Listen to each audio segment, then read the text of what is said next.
Hello everyone, welcome back my channel. तो आज हम बिना टाइम वेस्ट किए बगैर मेकअप करते हैं स्टार्ट। सबसे पहले मैंने फेस पर टोनर अप्लाई किया है और टोनर अप्लाई करने के बाद जो है गर्मियां हैं तो गर्मियों में सन ब्लॉक को हम स्किप नहीं करने वाले हैं। सन ब्लॉक को अप्लाई करेंगे। सन ब्लॉक के बाद होंठों को मॉइस्चराइज करने के लिए, स्मूथ करने के लिए जो है पेट्रोलियम जेल थोड़ी सी लेनी है और उसको अपने लिप्स पर अप्लाई कर लेना है। इससे क्या होता है, हमारे होंठ जो है बहुत ज़्यादा स्मूथ हो जाते हैं, नरम मुलायम हो जाते हैं। जब इसके ऊपर हम लिपस्टिक अप्लाई करते हैं तो बड़ी सॉफ्ट और क्रीमी फॉर्म में होती है। तो यहाँ पर अपनी फेस को प्रेप करने के बाद, मतलब मेकअप के लिए जैसे कि स्किन को तैयार किया जाता है, करने के बाद जिसको स्किन का CTR कहते हैं, वो करने के बाद जो है हम अब मेकअप स्टार्ट कर चुके हैं। तो उसके लिए मिस रोज़ कंपनी की ये चुटकू सी पैलेट मैंने उठाई है जिसमें कलर करेक्टर है। सबसे पहले मैंने डार्क कलर लिया है, उसको मैं ब्लेंड करने के बाद जो है ऊपर फिर येलो शेड लगाऊंगी। येलो और डार्क क्यों लगाए जाते हैं, इसलिए लगाए जाते हैं आपकी अनइवन टोन स्किन जो है वो जो है आपकी फेयर स्किन के साथ के बराबर की हो जाए। जब आप बेस लगाएं तो ऐसे ना हो कहीं डार्क हो जाए, कहीं ग्रे, कहीं डार्क, कहीं ग्रे।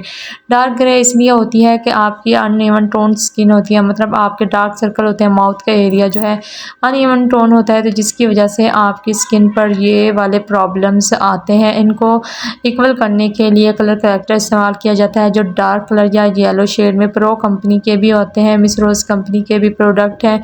ये वाली जो पैलेट है आपके लिए अफोर्डेबल रहेगी और सस्ती भी है। इसके बाद मैंने अप्लाई करना है जी फेस पर टीवी पेंट स्टिक, जो कि एवरी शेड है और स्किन टाइप के लिए इस्तेमाल हो जाती है। तो यहाँ पर मैं इसको अप्लाई कर दूँगी और ब्यूटी ब्लेंडर को हमेशा वेट रखना है। तो आज जो है मैं वेट करना भूल गई थी और अभी वेट करवाया है। तो यहाँ पर जो है मैं बेस को नेक पर, एयर पर और फेस पर अप्लाई कर रही हूँ। अप्लाई करने के बाद वेट ब्यूटी ब्लेंडर जो है आपने उसको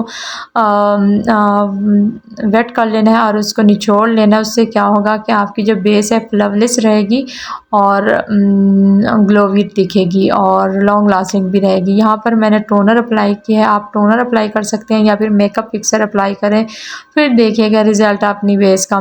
तो अच्छा जी, यहाँ पर मेकअप फिक्सर जो है मेरा ख़त्म हो चुका। बाकी हेयर स्टाइल मैंने ये वाला किया हुआ है। इनकी तरह हेयर खोले नहीं है क्योंकि गर्मी बहुत ज़्यादा है और गर्मी बहुत ज़्यादा हो जानी थी, तो बालों की जुटियाँ कर ली और पीछे से जूड़ा कर लिया है। और यहाँ पर जो है बेस में ब्लेंड कर रही हूँ। बेस को टैप टैप करके ब्लेंड करना है, इसको रगड़ना नहीं है। रगड़ने से क्या होता है कि आपकी बेस एक तो हट जाती है और दूसरा ये है कि आपकी बेस उतनी ग्लोवी नहीं दिखती। तो यहाँ पर बेस हमारी लग के रेडी हो चुकी है। कॉम्पैक्ट पाउडर जो है समर में इस तरीके से लगाया जाता है। एक ब्रश लें, उसको जैसे हम ब्लिच लगाते हैं उसी तरीके से हमने इसको लगाना है। इससे क्या होगा कि हमारी जो स्किन को जितना चाहिए होगा कॉम्पैक्ट पाउडर उतना अप्लाई होगा, बाकी एक्स्ट्रा नहीं होगा। और ब्रश की मदद से जब आप कॉम्पैक्ट पाउडर अप्लाई कर चुके होंगे तो खाली ब्रश चला देना, जो एक्स्ट्रा होगा मतलब वो झाड़ देना है। और आइज़ पर भी लगाना है। आइज़ पर इसलिए लगाया जाता है कि आपके जो शेड है वो ओवर ना दिखें, बल्कि ब्लेंड हो जाए। अच्छा जी, यहाँ पर मैं आउटलाइन कर रही हूँ न्यूड की, मेरे ख्याल में न्यूड की या हुदा ब्यूटी की पेंसिल है जो कि वाटर प्रूफ है। इसके साथ मैं आउटलाइन कर रही हूँ। आउटलाइन करने के बाद मैं फिंगर की मदद से इसको ब्लेंड कर दूँगी, ऐसे नहीं छोड़ूंगी।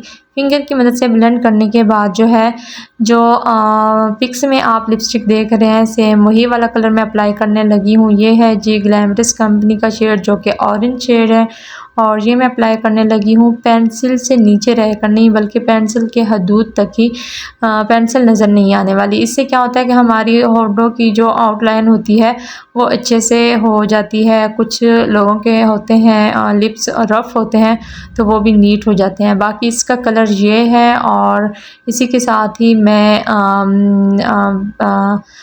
ब्लश और आई शेडो करने वाली हूँ।